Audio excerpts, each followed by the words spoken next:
Today I'm looking at some recent vinyl acquisitions and 2 album reviews. It's been busy here at By Candlelight Central.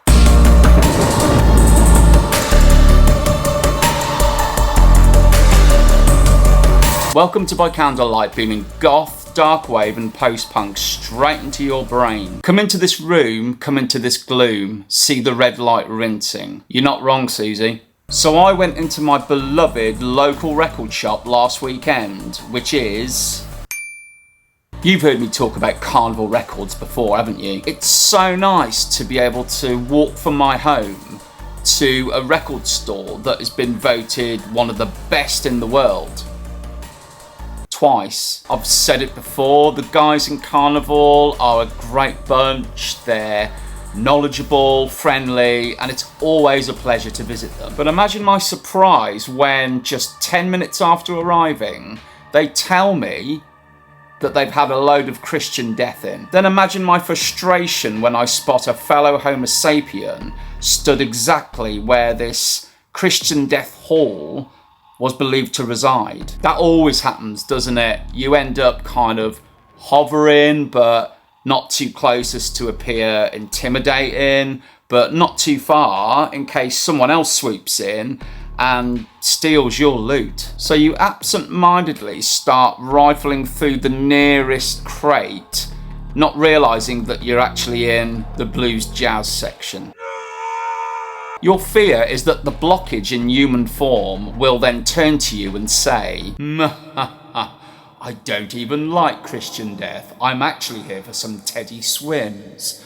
But I'm going to buy them all. All of them, I tell you. That didn't happen. He just walked off. Imagine my glee when I spot a record divider with Christian death written on it. You don't make up a divider for just a few items, do you? So there was a good 20 items in there. Some of them I already had, such as the scriptures and Sex and Drugs and Jesus Christ. So the final purchases were Sick of Love 12-inch. I have always loved Sick of Love, but it's the loving face that I really love on this one. And I think it is, it's the extended mix on this. That is such a great track. If you like the Valor Christian Death. Next, I got 2 copies of What's the Verdict, and this is the Blasphemy in Germany version. I will have to block some of these images out a little bit because they are a little bit explicit. And this is the Blasphemy in the UK version. Then I picked up Zero Sex, and it's nice that this one has got a matte finish because it doesn't reflect my ring light. And the B-side of this is the Nascent Virion. Finally, for the 12 inches, this is both versions of Church of No Return. But the last item I picked up made my little dark heart flutter, a copy of Ashes. Okay, so this version hasn't got my favourite cover. That would have to go to the Big Cat version, which is probably just up there, licking itself in disgust. I will find you, cat. One day, I will find you. This cover always reminds me of a Dead Can Dance album, and I'm not quite sure why. You might be able to help me with this one. But apart from the lyrics being nicely displayed across the gatefold, one moment, it also comes with a rather beautiful lyric book. There we go, that's the cover. A few photos of the band there. And then we're straight into the lyrics. It's just so nice to have like almost a book that you can read. And there we go. Cool as that. That is brilliant. That was really unexpected. So that's my little Christian death haul. Moving on to some album reviews, and these came about because some bands messaged me and asked me if I would review their new albums. So I don't review everything on this channel. It's only if I like it that I will talk about it. View it more as album recommendations as opposed to reviews. This is because I like to be supportive of the community, so just because I don't like an album doesn't mean that you guys won't. Rather than pass on a negative review, it's best that I just don't review it at all. So the first album is from a Greek death rock band called Ventarati. Hope I've pronounced that right. Their debut album is called Victorian and it was released in September 2024. So the first track, which is an instrumental, is almost medieval in style, and I just love this interesting and original introduction to a death rock album. Moving on to the Book of Lies chapter 25-29, we get desolate synths first before a meaty and crunchy bass enters the room and announces its presence. As the song builds, we get this spoken word delivery. Now, I'm not normally a fan of speaking in songs. I know that death rock traditionally has this part sung, part spoken style, but it's not normally as straight spoken as this. But I love it.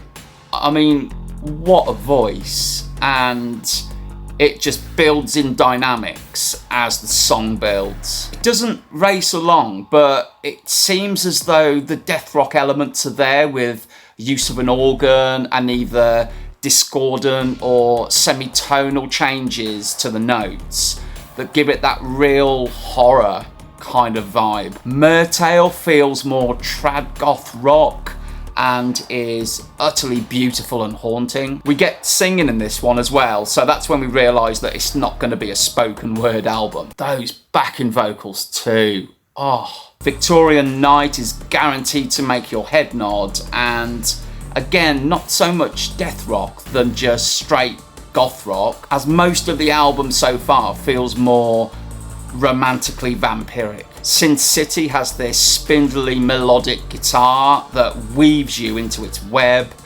and it sounds like there's a bit of an Andrew Eldridge influence on the voice on this one. Mad Song uses a different vocal style that avoids any long-term Sisters comparisons. Erinnis brings back the spoken element, while Fallen, Soriel's Opera's 6/8 time adds a different feel while still retaining that vampiric voice. And finally, we get Tarantella, which showers you in spiralling guitars once more. The Eldridge-esque vocal style returns again for this one, but it's beautifully melodic. You have to hear this album.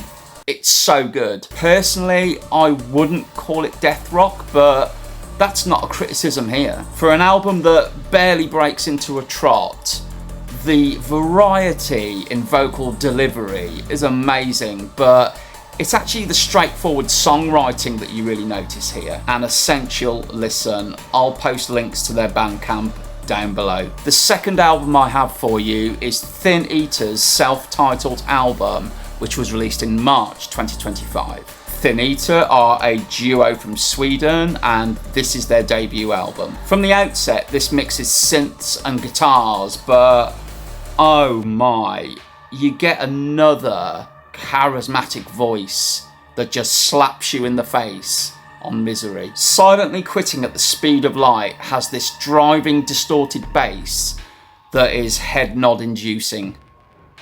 And if the chorus section feels smoother, it's a perfect foil for the verses. Amphibian Sheep with 13 Heads, A Proposal, has to be the best song title I have heard this year. This one pushes the guitar to the fore, and all the better for it. It sits so well in the mix next to that voice. What a great track. Another great one is Sideways. Those slightly gated drums build and lead on to a song that you're expecting in a good way. And it's just that snarl of Sideways on the chorus that just finishes everything off just nicely. Thank you very much. You Are a Star Now brings in these industrial elements, and suddenly we're at the club. It's a great change of pace, because just when you feel like you've figured out the sound of the album, this leaps on your shoulders and pats you on the head. The Landala Vampire gallops along with some great chord changes. A lake reflecting the stars almost feels like the anthem of the album, while Undead reminds you how great it can be just to have bass, voice, and a few sound effects on a verse. And I'd say that bass has a touch of psychobilly to it in style. Next track, Mr. Eater, I presume? Or is it pronounced Mr. Eater? I presume. Said like a villain. Anyway, there is an uneasiness to those verses. Well, to be fair, there's a gorgeous uneasiness to the whole album. If the verses of A Soul of Love Has Turned to Black are suitably edgy, that chorus is just to die for. It's back to the club for Release the Children of the Night, while Close a Sacrifice ends things on a slightly slower pace. This is another quality album that will take you to the club 1 minute and then bite you on the neck with its vampiric charms the next. This is not a criticism, but I would love to hear them just bring the tempo right down on a track or two, just to see what they're capable of. But I highly recommend this album. Link to their Bandcamp down there. And I know I say this a lot, but if you can support those two bands in any way by buying something from their Bandcamp, going to one of their gigs, buying a t-shirt, it makes all the difference. We really do need to nurture bands as brilliant as these two. And so I need to bid you farewell. Not forever, just for this episode. Let me know if you have bought some juicy physical copies of albums recently. Until next time, see you later.